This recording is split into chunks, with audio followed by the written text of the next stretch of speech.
మనం గత వీడియోలో మాట్లాడుకున్నాం, టీనేజర్స్లో వస్తున్నటువంటి మార్పులు, వాళ్ళు ఎందుకు అసలు కంట్రోల్ చేయలేకపోతున్నాం, టీనేజర్స్ని ఎందుకు మనం కంట్రోల్ చేయలేకపోతున్నారు. ఈరోజు చాలామంది పేరెంట్స్ సఫర్ అవుతూ ఉన్నారు. కౌన్సిలింగ్ సెంటర్కి కూడా చాలా మందిని తీసుకొస్తూ ఉన్నారు. చాలామంది ఫోన్ చేసి అడుగుతూ ఉన్నారు, సార్ ఇలా మా అబ్బాయి ఇలా ఉన్నాడు, మా అమ్మాయి ఇలా ఉంది, అసలు ఏంటి ప్రాబ్లం, మాకు అర్థం అవ్వట్లేదు అని చెప్పి. వీటన్నిటికీ కారణం ఇదేనండి.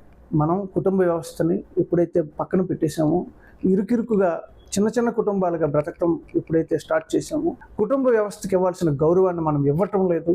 దాని పర్యవసానం ఈరోజు మన పిల్లలు మన మాట వినకపోవటం, లేదా వాళ్ళని మనం కనీసం ఇలా ఉండాలని మనం ఆశించడానికి కూడా అవకాశం లేని పరిస్థితిలోకి వెళ్ళిపోతూ ఉంది సమాజం.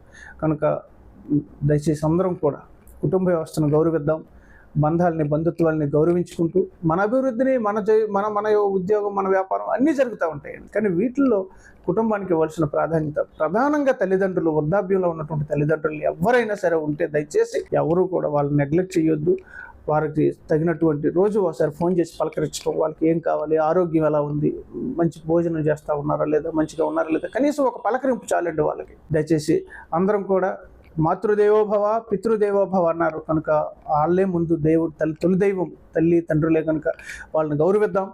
భారతీయ హైందవ సమాజాన్ని మంచి సమాజంగా మార్చడంలో మనం అందరం కూడా ఒక అడుగేద్దాం. అందరికీ ధన్యవాదాలు. Thank you very much. జై హింద్.